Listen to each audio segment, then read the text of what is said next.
Seas Ministries.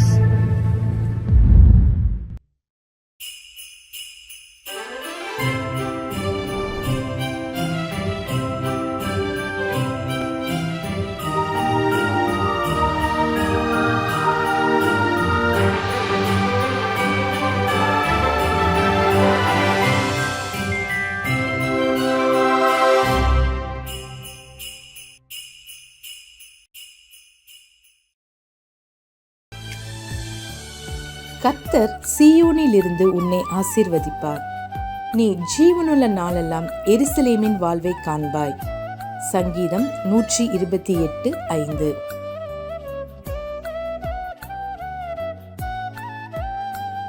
The Lord shall bless thee out of Zion, and thou shalt see the good of Jerusalem all the days of thy life.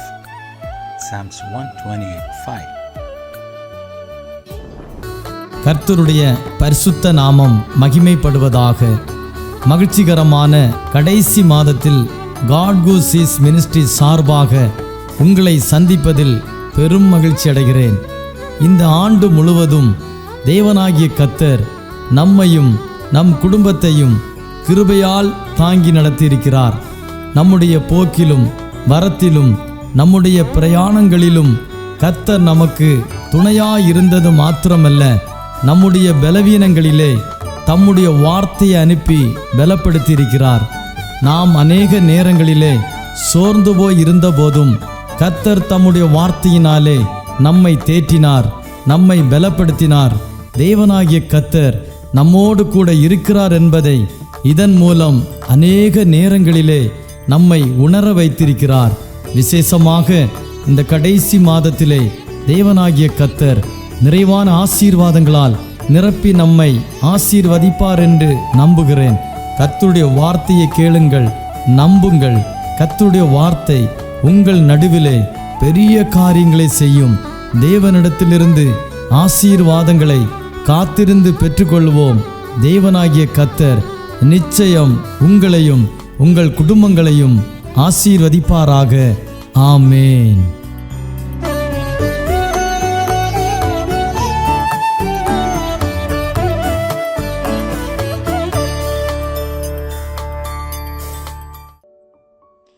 ദൈവത്തിൻ്റെ അതിപരിശുദ്ധമായ നാമം വാഴ്ത്തപ്പെടുമാറാകട്ടെ. God who സീസ് മിനിസ്ട്രീസിൻ്റെ ഡയറക്ടറായി പ്രവർത്തിക്കുന്ന doctor Thomas sir, തന്നോടുകൂടെ ഈ മിനിസ്ട്രിയിൽ പങ്കാളികളാകുന്ന ദൈവദാസന്മാർ, ഈ മാറ്റമില്ലാത്ത ദൈവവചനം ശ്രവിക്കുന്ന എല്ലാ ശ്രോതാക്കൾക്കും വീണ്ടും വരുന്നവനാകുന്ന യേശുക്രിസ്തുവിൻ്റെ നാമത്തിലുള്ള സ്നേഹത്തെയും വന്ദനത്തെയും അറിയിക്കുന്നു. ദൈവവചനം കേൾക്കുന്നത് നമ്മുടെ ജീവിതത്തിൽ അനുഗ്രഹമാണ്. ദൈവവചനം വായിക്കുന്നത് നമ്മുടെ ജീവിതത്തിൽ നമ്മുടെ അവസ്ഥകളെ മാറ്റുവാനായിട്ടിടയായിത്തീരും. അത് നമ്മുടെ ജീവിതത്തിൽ ശക്തിയായി തീരുവാൻ ഇടയായിത്തീരും. ഇന്ന് അല്പസമയം മാറ്റമില്ലാത്ത തിരുവചനത്തിൻ്റെ മുന്നിൽ നമ്മെ തന്നെ നമുക്ക് സമർപ്പിച്ചു കൊടുത്തുകൊണ്ട് ഒരു ചിന്തയിലേക്ക് നമുക്ക് പ്രവേശിക്കാം. ഇന്നത്തെ വചനചിന്തയ്ക്ക് ആധാരമായി സങ്കീർത്തനം 136 അധ്യായം 16 വാക്യം, തൻ്റെ ജനത്തെ മരുഭൂമിയിൽ കൂടെ നടത്തിയ ദൈവത്തിന്. ഒരു വിശ്വാസിയെ സംബന്ധിച്ച് ഈ ഭൂമിയിലെ ജീവിതം മരുഭൂ യാത്രയാണ്. നാം ഇവിടെ പ്രവാസികൾ, പരദേശികൾ ആണ്.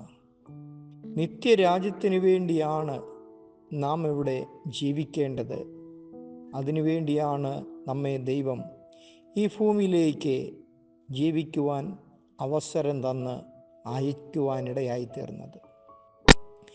ഈ ഭൂമിയിലെ താൽക്കാലികമാകുന്ന ജീവിതം 80-100 വർഷം നാം ഇവിടെ ജീവിക്കുമ്പോൾ ഒരു ക്രിസ്തീയ വിശ്വാസിയുടെ നിത്യതയെ ഓർക്കുമ്പോൾ പൗലോസ് അപ്പോസ്തലൻ പറയുന്നത് പോലെ ഞൊടി നേരത്തേക്കുള്ള ജീവിതം മാത്രമാണ് നാം ഇവിടെ ജീവിക്കുന്ന ഈ 80 100 വർഷങ്ങളെന്ന് നാം തിരിച്ചറിയുവാനിടയായിത്തീരണം.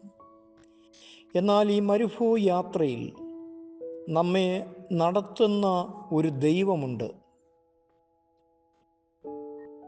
ഈ മരുഭൂമിയുടെ ചൂടേറിയ അനുഭവങ്ങൾ, തളർന്നു പോകുന്ന സാഹചര്യങ്ങൾ, നിരാശാജനകമായ സന്ദർഭങ്ങൾ ഒക്കെയും നമ്മുടെ ജീവിതത്തിലേക്ക് കടന്നു വരുമ്പോൾ അതിൻ്റെ നടുവിൽ നമ്മെ നടത്തി കൊണ്ടുവരികയും മേലാൽ നടത്തുവാനും കഴിയുന്ന സർവശക്തനായിരിക്കുന്ന ഒരു ദൈവത്തിലാണ് നാം ആശ്രയിക്കുന്നതെന്ന് നാം തിരിച്ചറിയുവാൻ ഇടയായിത്തീരണം.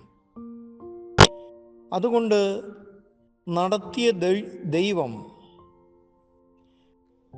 മരുഭൂമിയിൽ തൻ്റെ ജനത്തെ നടത്തിയ ദൈവം, അവർക്ക് ഭക്ഷിപ്പാൻ അവർ അന്ന് വരെയും കണ്ടിട്ടില്ലാത്തതും ചിന്തിച്ചിട്ടില്ലാത്തതുമാകുന്ന മന്നയെ അവർക്ക് കൊടുക്കുവാനിടയായി തീർന്നു. അവർ ഇറച്ചി ചോദിച്ചപ്പോൾ അവർക്ക് കാടപ്പക്ഷിയെ കൈയെത്തുന്ന ദൂരത്തിൽ കൊടുത്തുകൊണ്ട് ഭക്ഷിപ്പാൻ അവർക്ക് കൊടുത്തു.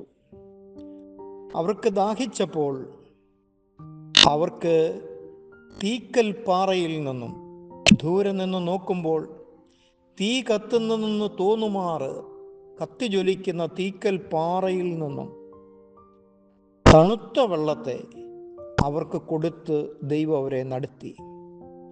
കൊടും ചൂടിൽ അവർ വീണു പോകാതിരിക്കുവാൻ പകൽ മേഘസ്തംഭമായി ദൈവം അവരോട് കൂടിയിരുന്നു.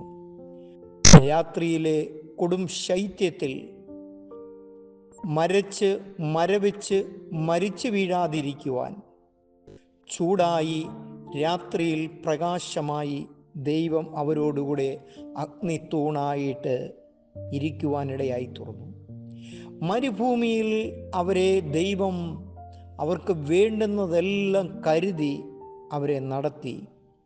എന്തിനു വേണ്ടിയാണ് ദൈവം ഇവയെല്ലാം കൊടുത്തത് എന്നും ഇവയെല്ലാം കൊടുത്തുകൊണ്ട് മരുഭൂമിയിൽ ജീവിപ്പിക്കുക എന്ന ഉദ്ദേശമല്ല സർവശക്തനാകുന്ന ദൈവത്തിന് അവരെക്കുറിച്ചുണ്ടായിരുന്നത്. അവർക്ക് ജീവിക്കുവാൻ അവർ കടന്നു പോകുന്ന ഒരു വഴി മാത്രമായിരുന്നു മരുഭൂമിയിലെ ജീവിതം എന്ന് പറയുന്നത്. അവർ പാർക്കേണ്ടുന്നത്, അവരോട് വാഗ്ദത്തം ചെയ്തത് പാലും തേനും ഒഴുകുന്ന കനാൻ ദേശമാണ്. അബ്രഹാമിനോട് ചെയ്തു, ഇസഹാക്കിനോട് ചെയ്തു, പൂർവ്വ പിതാക്കന്മാരോട് ചെയ്തു. കനാനിൽ ജീവിക്കുക, അവിടം വരെയും അവരെ കൊണ്ട് എത്തിക്കുവാൻ വേണ്ടിയാണ് ദൈവം മരുഭൂമിയിൽ അവർക്ക് മന്ന കൊടുത്തതും കാടപ്പക്ഷിയെ കൊടുത്തതും വെള്ളം കൊടുത്തതും മേഘസ്തംഭമായി നിന്നതും അഗ്നിത്തൂണായി കൂടെ ഇരുന്നതും എല്ലാം ഈ കനാനിലേക്ക് അവരെ എത്തിക്കുവാൻ വേണ്ടി മാത്രമായിരുന്നു. വഴിയാത്രയിൽ വേണ്ടുന്നതാണ് അവർക്ക് കൊടുക്കുവാനായിട്ടിടയായിത്തീർന്നത്. മരുഭൂമിയിലേക്ക് നോക്കുമ്പോൾ കണ്ണെത്താത്ത ദൂരത്തിൽ വിശാലമായ മണലും മണൽക്കൂനകളും മാത്രം ശേഷിക്കുമ്പോൾ, ഒരു മനുഷ്യനെ സംബന്ധിച്ച് അവിടെ ജീവിക്കുവാനുള്ളതൊന്നും ആ മരുഭൂമിയിൽ ഇല്ലാതെ ഇരിക്കുമ്പോൾ, ഒന്നുമില്ലാത്തടത്ത് മരുഭൂമിയിലെ മണൽത്തരികൾ മാത്രം ശേഷിപ്പിക്കുന്നിടത്ത് ഈ കണ്ട ജനത്തെയെല്ലാം 40 വർഷക്കാലം അവർക്ക് വേണ്ടുന്നതെല്ലാം കൊടുത്തുകൊണ്ട് അവരെ ദൈവം നടത്തുവാനിടയായി തീർന്നു. ആ ദൈവം സർവശക്തനായിരിക്കുന്ന ദൈവമാണ്. അതുകൊണ്ടാണ് സങ്കീർത്തനക്കാരൻ പറഞ്ഞത്, മരുഭൂമിയിൽ തൻ്റെ ജനത്തെ നടത്തിയ ദൈവത്തിന് അവൻ്റെ ദയ എന്നേക്കുമുള്ളത് എന്ന് സങ്കീർത്തനക്കാരൻ പറയുവാൻ തക്കവണ്ണം ഇടയായിത്തീർന്നത്. വിളിച്ചിറക്കിയ ദൈവം വിശ്വസ്തനായ ദൈവമാണ്. ആ ദൈവം ഒരിക്കലും വഴിയിൽ വെച്ച് ആരെയും തള്ളിക്കളയത്തില്ല, ഉപേക്ഷിക്കത്തില്ല. എന്നാൽ ഇസ്രയേൽ ജനത്തിന് അവരുടെ വാഗ്ദത്ത നാട്ടിൽ, കനാൻ നാട്ടിൽ പ്രവേശിക്കാതിരിക്കുവാൻ തക്കവണ്ണം അവരുടെ ജീവിതത്തിൽ ചില പ്രയാസങ്ങൾ, പ്രശ്നങ്ങൾ കടന്നു വരുവാനിടയായി തീർന്നു. സങ്കീർത്തനം 106:14 നമ്മളിങ്ങനെ വായിക്കുന്നുണ്ട്: മരുഭൂമിയിൽ വച്ച് അവർ ഏറ്റവും മോഹിച്ചു. അവരുടെ ജീവിതത്തിൽ ദൈവം വാഗ്ദത്തം ചെയ്ത കനാൻ നാട്ടിൽ പ്രവേശിക്കാതിരിക്കുവാൻ അവർ ദൈവികമാകുന്ന വ്യവസ്ഥ വിട്ടുകൊണ്ട് അവർ ഏറ്റവും അധികമായി ചില മോഹങ്ങളിൽ ചെന്ന് വീഴുവാനിടയായി തീർന്നു. 1 കൊരിന്ത്യർ 10:1 നമ്മൾ വായിക്കുന്നുണ്ട്: അതുകൊണ്ട് സഹോദരന്മാരെ, അവരിൽ എല്ലാവരിലും ദൈവം പ്രസാദിച്ചില്ല. അവർ ഇറങ്ങിത്തിരിച്ചതിൽ 2 പേരൊഴിച്ച് ബാക്കി എല്ലാവരും തന്നെ മരുഭൂമിയിൽ പട്ടുപോകുവാനായിട്ടിടയായി തീർന്നു. എബ്രായ ലേഖനം 10:6 പറയുന്നു: അവർ മോഹിച്ചതുപോലെ നാമും ദുർമോഹികൾ ആകാതിരിക്കുവാൻ നമുക്ക് ദൃഷ്ടാന്തമായിട്ട് ഇത് എഴുതി വച്ചിരിക്കുകയാണ്. ദൈവം എങ്ങനെയാണ് അവരെ നടത്തിയത്? അപ്പോസ്തലന്മാരുടെ പ്രവൃത്തിയുടെ പുസ്തകം 7:36 പറയുന്നു: അതിശയങ്ങളും അടയാളങ്ങളും ചെയ്തുകൊണ്ടാണ് ദൈവം അവരെ നടത്തുവാൻ ഇടയായി തീർന്നത്. ഒരു കൂട്ടം ആടിനെ കൊണ്ടുപോകുന്നത് പോലെയല്ല, ഒരു കൂട്ടം പശുക്കളെ കൊണ്ടുപോകുന്നത് പോലെയല്ല, മറിച്ച് വിളിച്ചിറക്കിയ ദൈവം ജീവിതത്തിൻ്റെ ഓരോ ദിവസങ്ങളും അത്ഭുതങ്ങൾ കാണിച്ച്, അടയാളങ്ങൾ കാണിച്ചു കൊണ്ടാണ് ഈ ജനം വിളിച്ചിറക്കിയ ദൈവത്തിൻ്റെ മഹാശക്തിയെ തിരിച്ചറിയേണ്ടതിന് അവരെ ദൈവം നടത്തുവാനായിട്ടിടയായി തീർന്നത്. എന്നാൽ അവർ ദുർമോഹികളായി തീർന്നു. നടത്തിയ ദൈവത്തെ അവർ മറുത്തു പറഞ്ഞു. അവിടെ നമ്മൾ കാണുന്നത് കാലേബും യോശുവയും ഒഴിച്ച് മിസ്രയീമിൽ നിന്നും പുറപ്പെട്ടവരിൽ വേറെ ആരും കനാൻ നാട്ടിൽ പുറപ്പെട്ടവരിൽ നിന്നും എത്തിച്ചേർന്നില്ല. പിന്നീടുണ്ടായ തലമുറകൾ മാത്രമാണ് എത്തിച്ചേർന്നത്.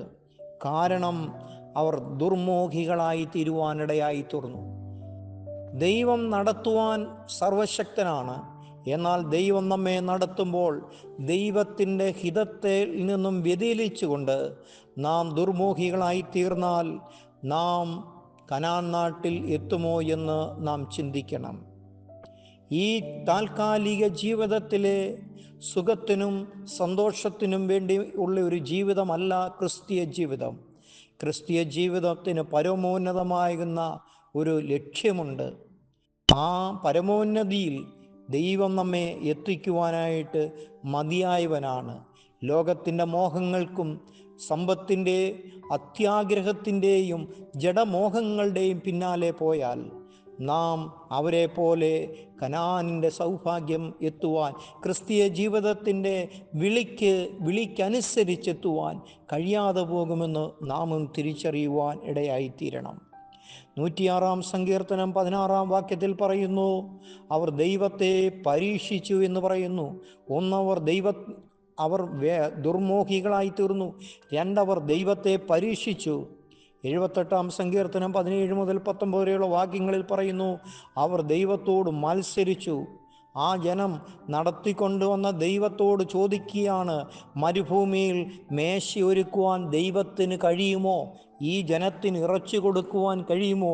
നടത്തിക്കൊണ്ടുവന്ന ദൈവത്തെ അവർ സംശയിച്ചു. ദൈവത്തിൻ്റെ സർവശക്തിയെ അവർ ചോദ്യം ചെയ്തു. ദൈവത്തിന് ആവശ്യമായിരിക്കുന്നത് മത്സരിക്കുന്നവരെയല്ല ദൈവത്തിന് ആവശ്യമായിരിക്കുന്നത്. ദൈവത്തിന് ആവശ്യമായിരിക്കുന്നത് അനുസരിക്കുന്നവരെയാണ് ദൈവത്തിന് ആവശ്യമായിരിക്കുന്നത്. പുറപ്പാട് പുസ്തകം 15:24 പറയാണ്: അവർ ദൈവത്തോട് പിറുപിറുക്കുവാനിടയായി തീർന്നു. പിറുപിറുപ്പ് ദൈവം വെറുക്കുന്നു. എബ്രായ ലേഖനം 3:8 പറയുന്നു: അവരുടെ ഹൃദയം കഠിനമാക്കി കളഞ്ഞു. അതുകൊണ്ട് നിങ്ങളുടെ ഹൃദയം കഠിനമായി പോകരുത് എന്ന് പറയുന്നു. അപ്പോസ്തലപ്രവൃത്തി 13:18 പറയുന്നു: ദൈവത്തിന് 40 വർഷം അവരെ സഹിക്കേണ്ടതായിട്ട് വന്നു. ദൈവത്തിന് 40 വർഷം ഇവരുടെ സ്വഭാവത്തെ വിളിച്ചിറക്കി കൊണ്ടുവന്നല്ലോ എന്നോർത്ത് അവരെ ഉപേക്ഷിച്ച് കളയാതെ ദൈവത്തിന് സഹിക്കേണ്ടതായിട്ട് വന്നു. ഇന്നെന്നെ കേൾക്കുന്ന പ്രിയമുള്ള ദൈവത്തിൻ്റെ പൈതലേ, പ്രിയ പിതാവേ, മാതാവേ, വിളിച്ചിറക്കിയ ദൈവം നടത്തുവാൻ മതിയായവനാണ്. ഈ മരുഭൂമിയിലെ ഏത് സാഹചര്യത്തിലും, ഈ ഭൂമിയിലെ സാഹചര്യത്തിൽ നമുക്ക് വേണ്ടുന്നത് തൻ്റെ ഹിതപ്രകാരം നൽകി തന്നുകൊണ്ട് നമ്മെ നടത്തുവാൻ ദൈവം സർവശക്തനാണ്.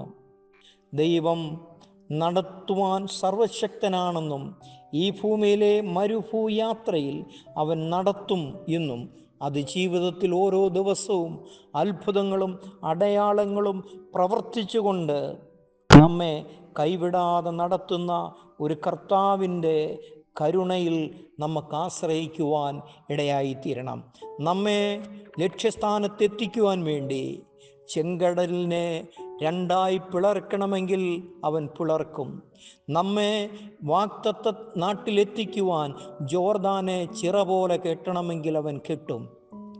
നമ്മെ ലക്ഷ്യസ്ഥാനത്തെത്തിക്കുവാൻ വേണ്ടി യെരിഹോവിൻ്റെ വൻ മതിലിനെ മൺപൊടി പോലെ തകർത്ത് കളയണമെങ്കിൽ അവൻ തകർക്കും. നമ്മെ നടത്തുവാൻ വേണ്ടി തീ കത്തുന്ന പാറയിൽ നിന്നും പിളർന്ന് വെള്ളത്തെ തരണമെങ്കിൽ അവൻ തരുവാനിടയായിത്തീരും. ആകയാൽ വിളിച്ചിറക്കിയ ദൈവം വിശ്വസ്തനാണ്. അവൻ വഴിയിൽ വെച്ച് വിട്ടുകളയുന്ന ഒരു ദൈവമല്ലെന്നുള്ള തിരിച്ചറിവ് നമ്മുടെ ജീവിതത്തിൽ ഉണ്ടാകുവാൻ തക്കവണ്ണമിടയായിത്തീരട്ടെ. ഈ വചനങ്ങൾ കൊണ്ട് ദൈവം നമ്മെ അനുഗ്രഹിക്കട്ടെ. ദൈവത്തിൻ്റെ കരുണ നമ്മുടെ മേൽ സമൃദ്ധിയായിട്ടുണ്ടാകട്ടെ എന്ന് ഞാൻ പ്രാർത്ഥിക്കുന്നു. ദൈവത്തിൻ്റെ നന്മകൾ അനുഭവിച്ചുകൊണ്ട് നടത്തുന്ന ദൈവത്തിൽ നമുക്ക് ആശ്രയിക്കാം. ദൈവത്തിൻ്റെ കൃപയാൽ ജീവിക്കാം.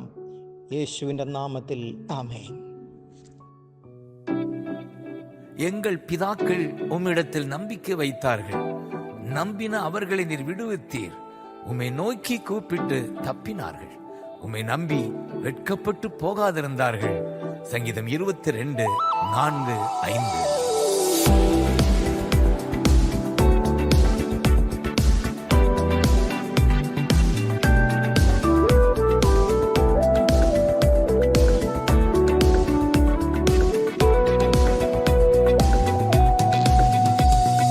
முன்னோர்கள் உம்மீது நம்பிக்கை வைத்தார்கள். நம்பியதால் விடுவித்தீ. முன்னோர்கள் உம்மீது நம்பிக்கை வைத்தார்கள். நம்பியதால் விடுவித்தீ. வேண்டினார்கள், கூப்பிட்டார்கள், விடுவிக்கப்பட்டார்கள். வெட்கப்பட்டு போகவில்லை, ஏமாற்றம் அடையவில்லை.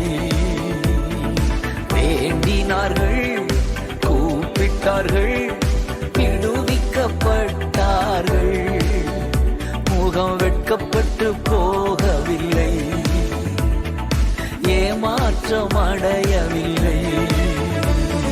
முன்னோர்கள் மீது நம்பிக்கை வைத்தார்கள். நம்பியதால் விடுவித்தீ.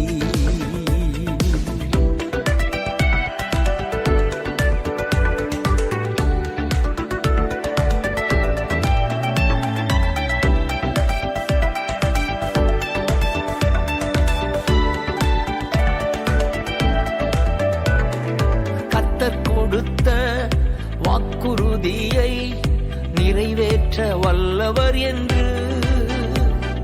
கர்த்தர் கொடுத்த வாக்குறுதியை நிறைவேற்ற வல்லவர் என்று தயங்காமல் நம்பினதால் ஆபிரகாம் தகப்பனானார். தயங்காமல் நம்பினதால் ஆபிரகாம் தகப்பனானார். அறிக்கை செய்வோம், ஜெயம் எடுப்போம், வாக்குறுதி பிடித்துக் கொண்டு. அறிக்கை செய்வோம், ஜெயம் எடுப்போம், வாக்குறுதி பிடித்துக் கொண்டு. முன்னோர்கள் மீது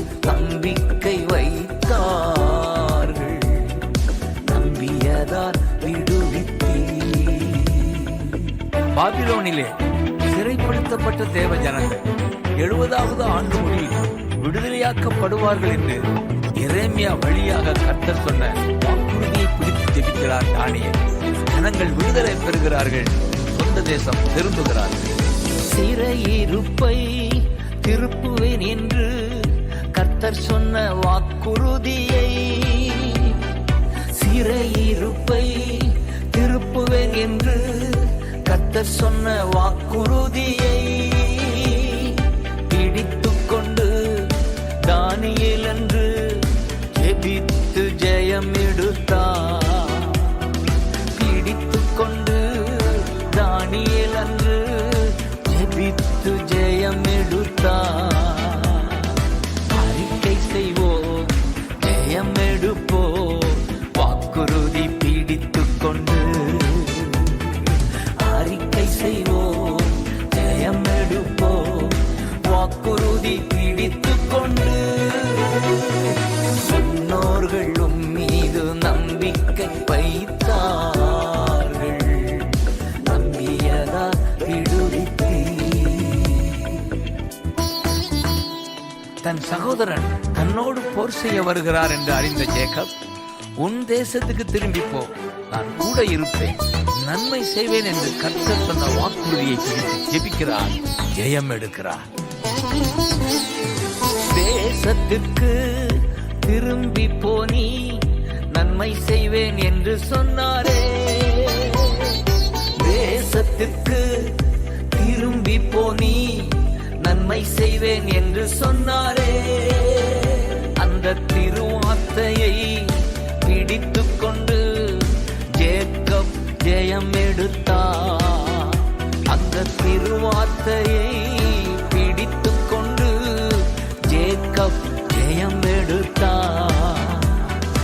அறிக்கை செய்வோம், ஜெயம் எடுப்போம், வாக்குறுதி பிடித்துக் கொண்டு. அறிக்கை செய்வோம், ஜெயம் எடுப்போம், வாக்குறுதி பிடித்துக் கொண்டு. முன்னோர்கள் மீது நம்பிக்கை வைத்தார்கள், நம்பியதால் விடுவித்தீ.